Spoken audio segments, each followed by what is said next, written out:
بسم الله الرحمن الرحیم. عرض سلام و ادب و احترام خدمت همکاران عزیز. امیدوارم که همگی خوب و سلامت باشین.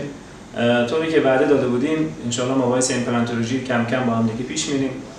جلسه قبل اگر یاد شما باشه که در مورد ناحیه سیفتی زون برای گرفتن کانکتیو تیشو یا سافت تیشو گرافت ها از کام صحبت کردیم و یک مقاله به خوانش گرفتیم. به خاطر اینکه مباحث ایمپلنتولوژی مباحث تخصصی تر و دقیق تری است، انتخاب کردیم که کتاب زیرو ون لاست کانسپت که یک کتاب خیلی خوب از انتشارات کوینتسنس آمریکا هست رو خدمت شما به خوانش بگیریم. بعضی از فصل‌هایی و بعضی قسمت‌های برجسته انشالله با هم دیگه مرور می‌کنیم و قدم به قدم پیش میریم. کتابی است که محقق معروف لیتوانیایی آقای توماس لینکویچ به نشر رساندن و کتاب بسیار مفیدی است. سال 2020 از جمله کتاب‌های بسیار پرفروش این انتشارات محسوب می‌شد و دستاورد بسیار بزرگی در عرصه ایمپلنتولوژی به حساب میره. خوشبختانه ترجمه این کتاب امروزه در دسترس ما و شما هست. این افتخار نصیب ما شد و خداوند توفیق داد که این کتاب بتونیم ما ترجمه کنیم به زبان شیوای دری و فارسی که میتونید کتاب اگر علاقمند بودین از انتشارات فاضلی در هرات به دست بیاریم. کتاب سر این موضوع بحث میکنه که بحث کریستال بون یا استخوان ناحیه کریستال یک استخوان بسیار یک ناحیه بسیار حیاتی برای ایمپلنت است. یعنی اگر ما از اون ناحیه استخوان از دست بدیم، احتمال از دست رفتن ایمپلنت و فیلر ایمپلنت زیادتر میره یا همون اصطلاح سکسس ریت ایمپلنت ما زیر سوال میره. ما دو اصطلاح در ایمپلنت همیشه داریم، یکی سکسس ریت، یکی سروایوال ریت یا میزان بقای ایمپلنت.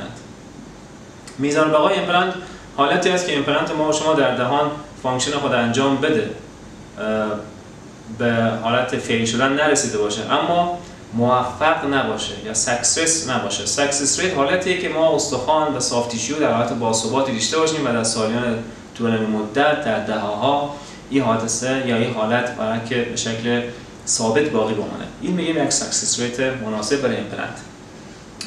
کتاب در دو بخش جداگانه، یعنی بخش جراحی و بخش پروتزی، برای جلوگیری از تحلیل استخوان یا به همون عبارت خود یا به صفر رساندن تحلیل استخوان کریستال بحث میکنه در دو بخش جداگانه جراحی و پروتزی که انشالله این بخش‌ها رو با هم دیگه کم کم پیش میریم و نقاط برجسته رو خدمت شما عرض میکنم.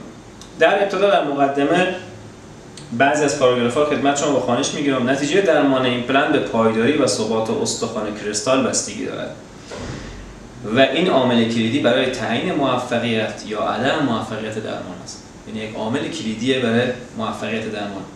بنابراین هر تکنیک و مفهومی در این کتاب بر روی سالم نگه داشتن استخوان متمرکز شده است.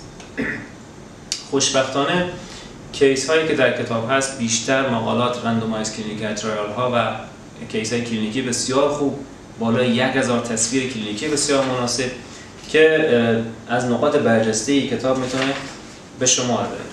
در ابتدا در مقدمه ساختار کتاب وقتی که مؤلف معرفی میکنه میگه این کتاب از دو بخش اصلی تشکیل شده است، جراحی و پروتز.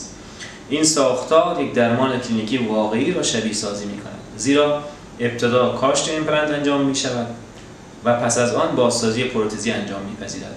بخش جراحی مسئول توسعه و پیشرفت ثبات در استخوان کریستال است و عوامل مختلفی مانند ضخامت عمودی نسج نرم، سطح قرارگیری ایمپلنت، موقعیت عمق پالش شده یا گردن پالش شده ایمپلنت و نحوه اتصال ایمپلنت به اباتمنت را شامل می شود.